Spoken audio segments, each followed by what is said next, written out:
No, do not call me anymore. It's none of my business.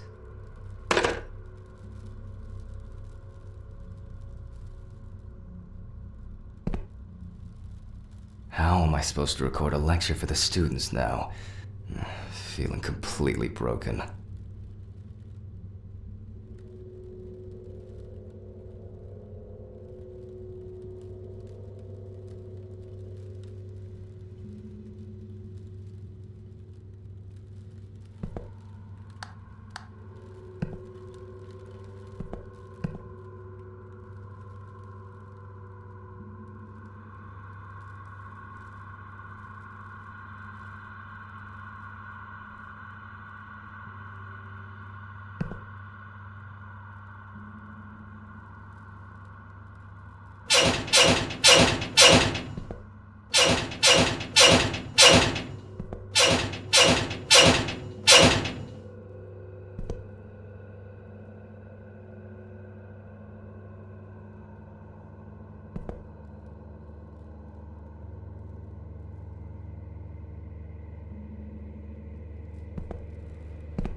I'm gonna go nuts if I don't take my pills.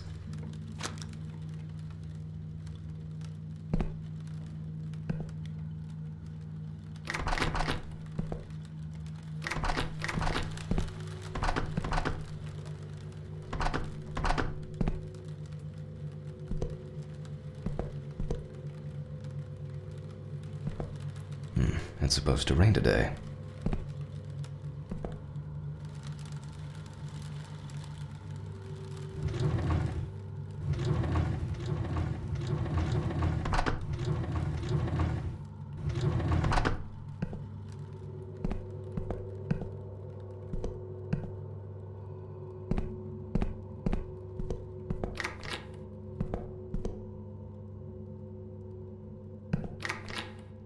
Fuck. Where are my meds?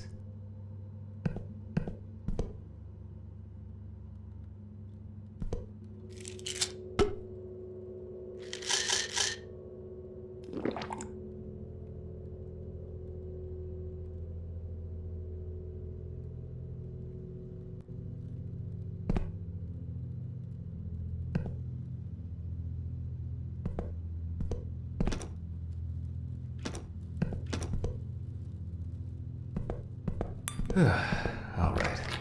Now we can go get the camera.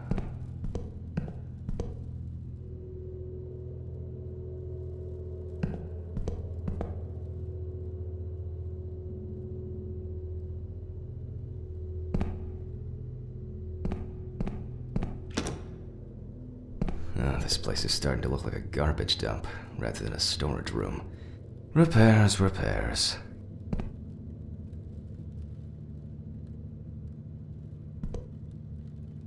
The cheapest paint rollers from the supermarket. The fuel for the power unit. I don't even know myself why it isn't in the shed. I don't even know what this pump is here for. Those are propane and butane gas bottles.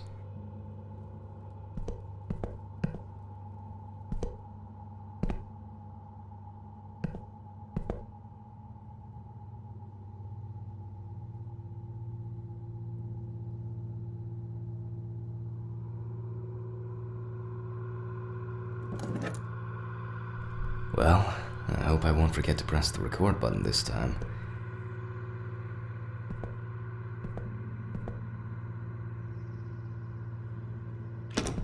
Let's move on straight to our deceased.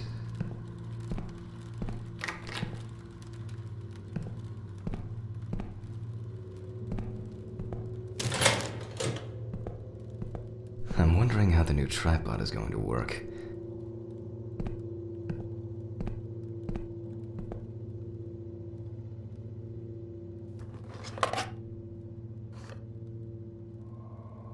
Just frame it properly and... Oh, this should be fine. November 21st, 1991. Time, 8:43 p.m. Recording for medical students from the University of Missouri. The autopsy is conducted by Jack Hammond. Ladies and gentlemen, it is always worth having a look at the files before conducting the autopsy. That is where we can find all kinds of clues to what could have potentially happened to the deceased. Well, who do we have here today? Found on the outskirts of a parking lot near a gas station, where he often begged and insistently offered to clean the windows of cars that were leaving the station. The body was found in a dry field drain. A frequent cause of traumatic deaths among the elderly is the various types of accidents, including traffic accidents or falling down the stairs. The body was spotted by a station worker during the morning shift. At first, he thought that someone had thrown rain boots and a coat in a nearby ditch. It took him a moment to recognize a human body laying on its back. Signs of libation could be found around the dead body. Empty bottles, traces of an inept attempt to start a fire, and a scattered makeshift blanket. The deceased is locally known as Old Toby. Homeless and unemployed for at least a couple years. He had gotten into fights and had been bullied by the problematic youth of the town. He was that type of a man who never kept up alcohol, which caused him to be homeless. As a young man working in a suburban coal mine most of his life, he already abused alcohol, and as the time went by, he'd fall into addiction more. Oh, that's interesting. Although alcohol poisoning as a sole cause of death among the elderly people is relatively rare, different levels of alcohol poisoning happen among 1 in 4 deaths of elderly people, which may suggest that alcohol abuse is a significant issue in this age group. What is important to note, even though alcohol poisoning does not cause death, it does increase the risk of accidents and their following injuries. The body was found at 7 o'clock by Sheriff Matthew Thompson. White male, 76 kilograms, 5'8", age unknown. The deceased is a local homeless man named Toby Chambers. His son runs a hardware store. His wife ran away years ago. Local police have talked to residents, so we know more about the deceased. For example, that he loved drinking, and by no means was abstinent. Such clues can direct us to things that are worth keeping in mind during the autopsy. Mention the rookie mistakes. Oh yeah, that's right. That's my origin to sensify you for a few issues. First, due to the fact that in the process of revealing and securing forensic traces, interference that changes the primary condition happens. The photographic documentation plays a huge role in the entire process of examination. Then, the body needs to be placed on its back on the autopsy table. The pathomorphologist stands on the left-hand side of the body. Third, very rarely but still, the cause of death remains unknown if all the tests come out negative. That's the so-called white autopsy. Now remember that it can also happen. Found on the outskirts of the deceased, the body was found the body was found at 7 o'clock by Sheriff Matthew Thompson. Oh, where are the damn gloves? I don't know how I could have worked without this gadget before.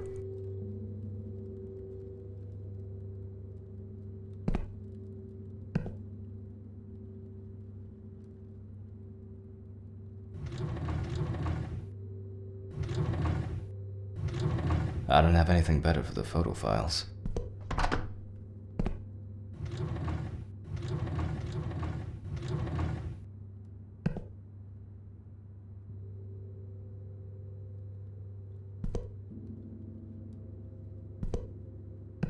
Now we can get to work.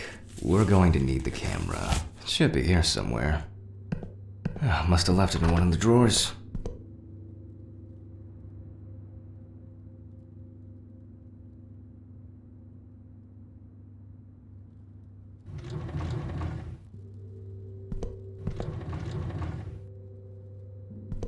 Let's follow the procedure and prepare photo documentation. We must follow the top-down rule. Luckily, we don't have to take pictures of the clothes this time. We are only focusing on the body. Let's keep in mind it's all about the legibility, not the perfect frame. Before we start searching for traces on the deceased's body, we have to take a main picture that goes in the files. Voila! Now we move on to the next step, trace search.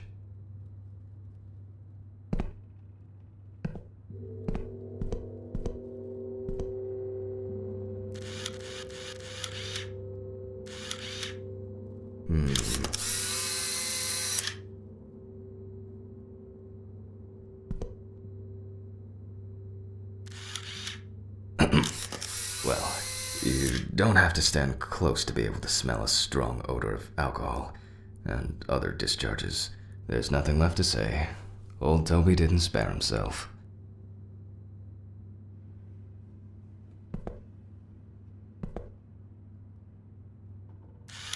People affected by homelessness most often die from accidents, alcohol abuse, or they freeze to death. Unfortunately, both suicide and homicide are also quite common.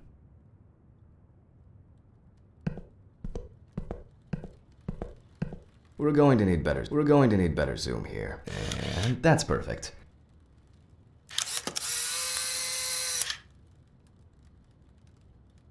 While taking the photos, some entries that could be potentially lethal caught my attention. Let's take a closer look using the magnifying glass.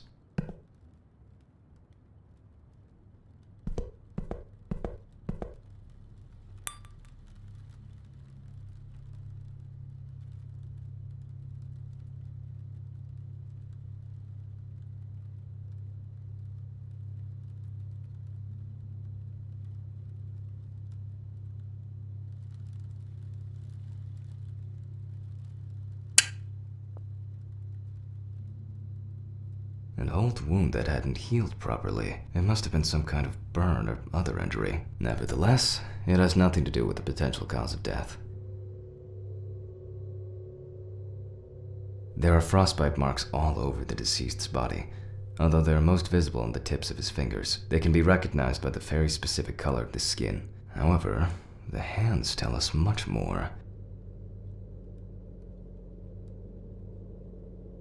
By the look of his feet, I assume Toby must have worn uncomfortable and dinky shoes for quite a while. However, such wounds have nothing to do with his death.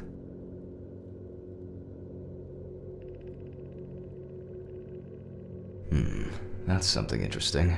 While making photographic documentation, ecchymosis can be seen on the deceased man's head. The appearance indicates the intravital nature of the wound. We'll come back later to see if everything is alright with the brain. What do we have here?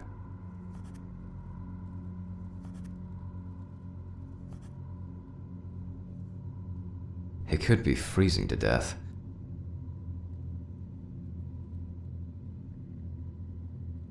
Yeah, the odor can be the result of alcohol intoxication. By the look of his feet, I assume Toby must have worn uncomfortable and dinky shoes for quite a while. However, such wounds have nothing to do with his death. An old wound that hadn't healed properly. It must have been some kind of burn or other injury. Nevertheless, it has nothing to do with the potential cause of death. Although alcohol poisoning does not cause death, it does increase the risk of accidents and their following injuries.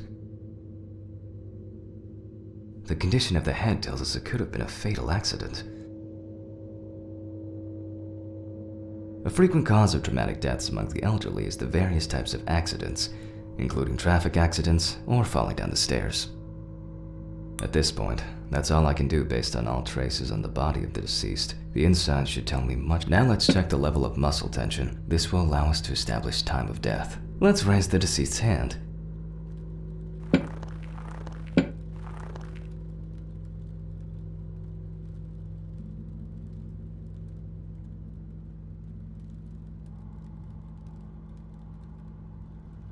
And then let go. The stronger the rigor mortis gets, the greater the resistance from the muscles will be. As you can see, the hand falls loose.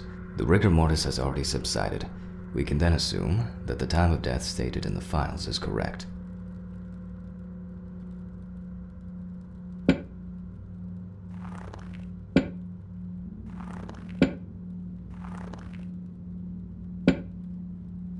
Let's grab a scalpel. You can boldly cut with the scalpel.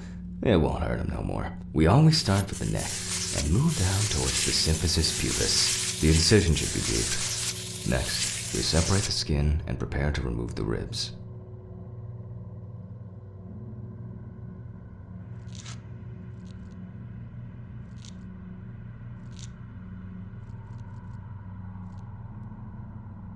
The adipose tissue has an intense yellow hue. As you probably already guessed, we're going to need the scissors.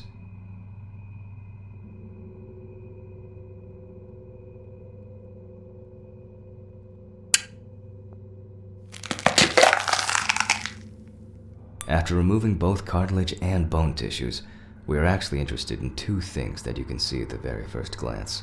The lack of organ congestion means that, although the deceased was cold, hypothermia wasn't the cause of death.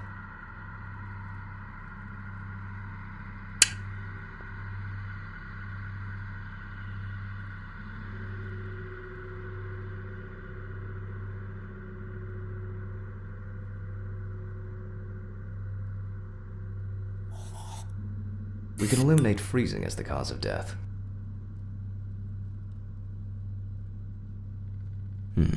That's interesting. Frostbite in New Orleans. Actually, the weather this fall has been surprisingly nasty.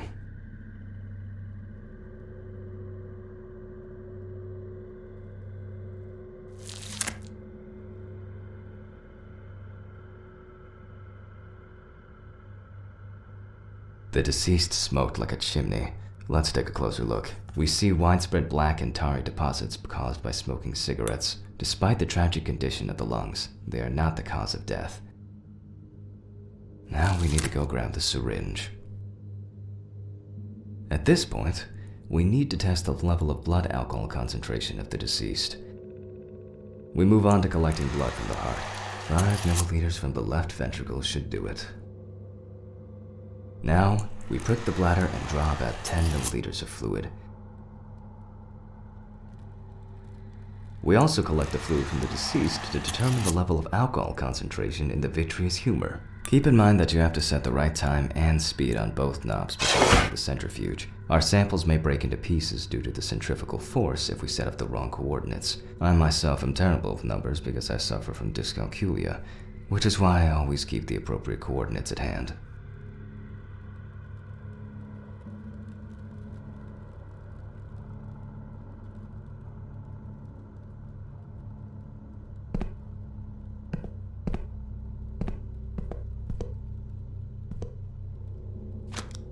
Mention the rookie mistakes.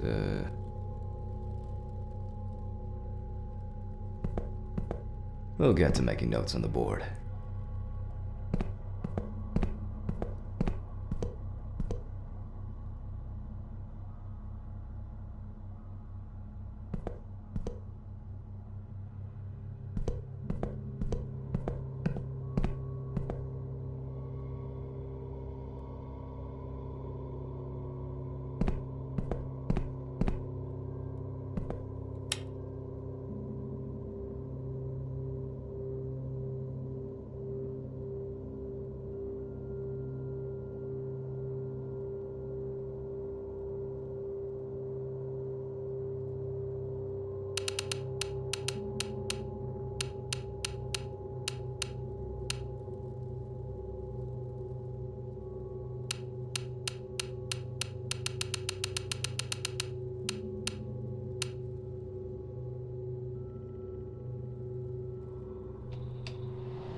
Damn it. If something goes to shit, it's all the way. That's probably the blown fuses again. Hold up. I must have had a flashlight somewhere. And I was hoping to clock out early today. What was that? Where did it go?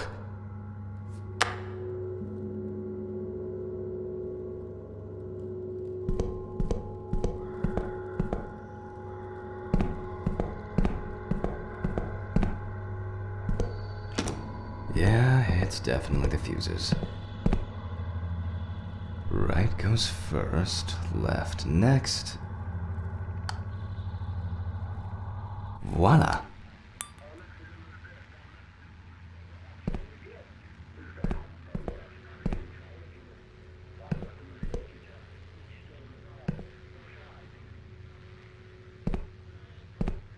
Where's that unbearable noise coming from?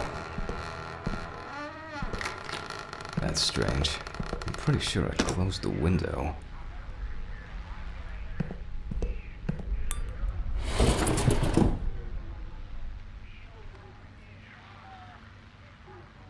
The homeless probably misses me already.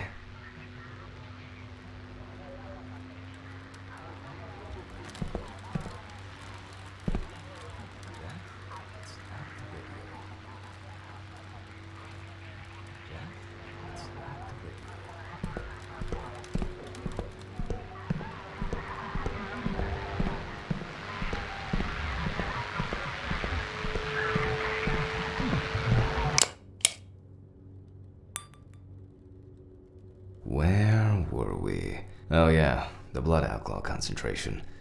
Alright, let's see what we've got here.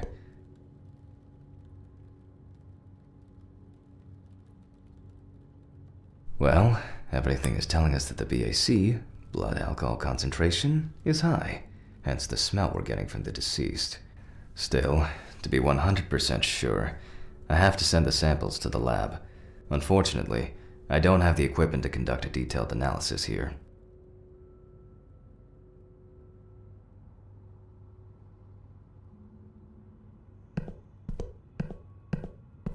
Now let's take a closer look at the stomach.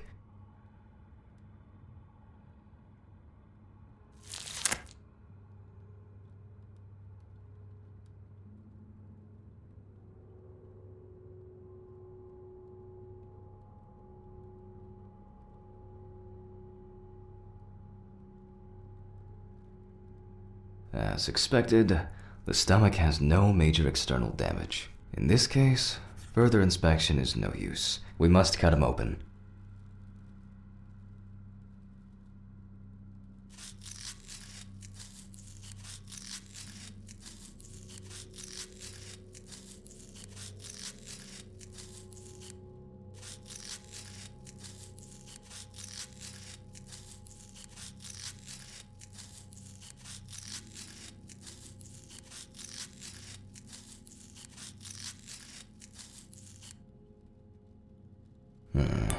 That's interesting. In addition to a large amount of gas and liquid, the stomach also contains small amounts of yellow-grayish food content resembling some kind of meat. Either our deceased hadn't eaten in days, or some of the bulk of his stomach had found a way out. Oh, it couldn't have been suffocation, could it? Now we need to focus on the cardiovascular system, especially the heart. We take the organ and look it up and down, carefully.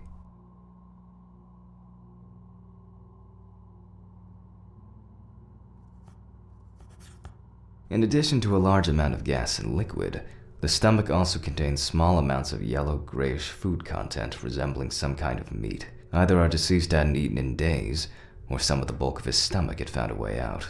Could that be suffocation?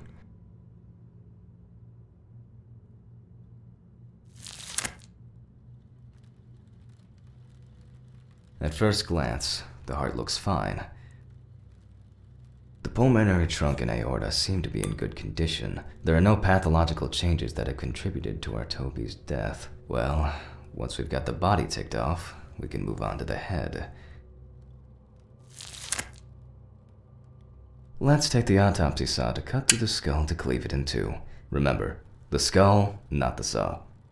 Anyway, we will start dissecting the brain from the occipital lobe. In this way, the brain's dura mater is slowly revealing itself.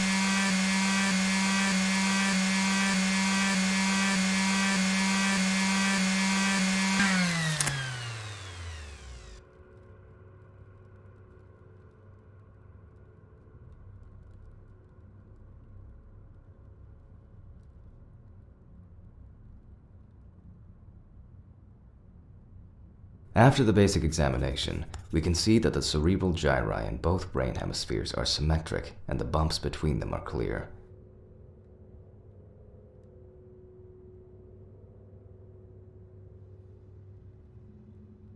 So far, so good.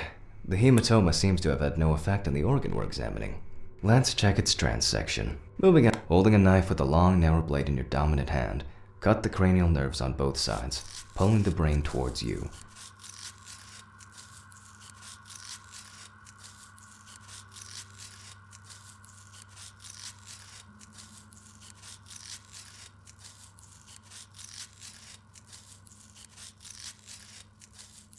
Remember, just one small fragment examined under the magnifying glass is enough to dispel or confirm our doubts. We then take the fragment of the brain to the tray, and, literally and figuratively, just as I initially suspected, we can rule the fatal accident out as well.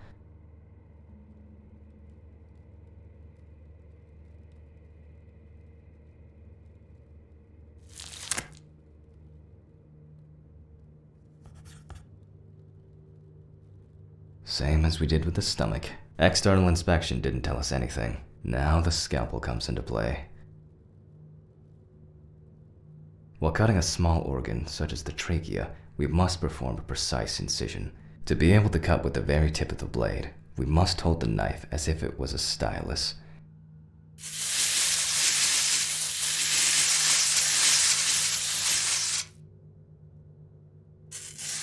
Ladies and gentlemen, I think we've got it. Based on the report and preliminary documentation, it is safe to assume that the deceased passed out after consumption of alcohol and then fell asleep on his back. Then the gastric contents refluxed and flooded the airways, causing death. That's why we don't forget about the recovery position at dorm parties. And now it's all clear. The death was caused by suffocation.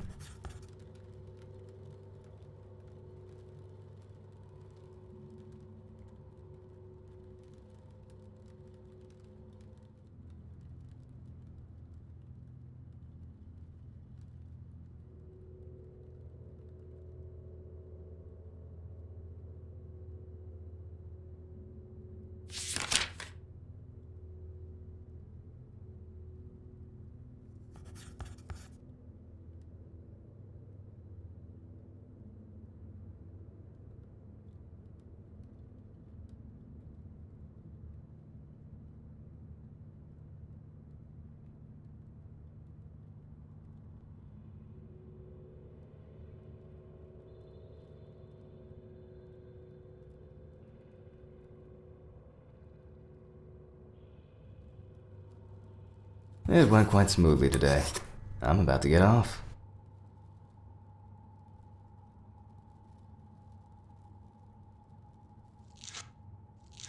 In order to bring the chest of our deceased back to its initial state, at least to a small extent, we must take the needle in our hand.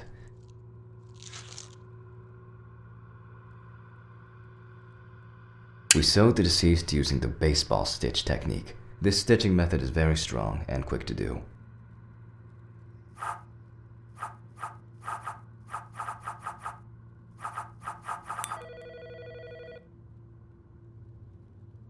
I should probably get to that. I'm coming.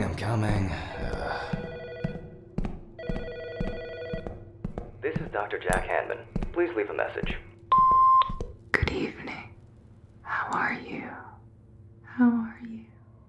How are you? What the f is that supposed to be? I'll finish the stitching and I'm getting the fuck out of here.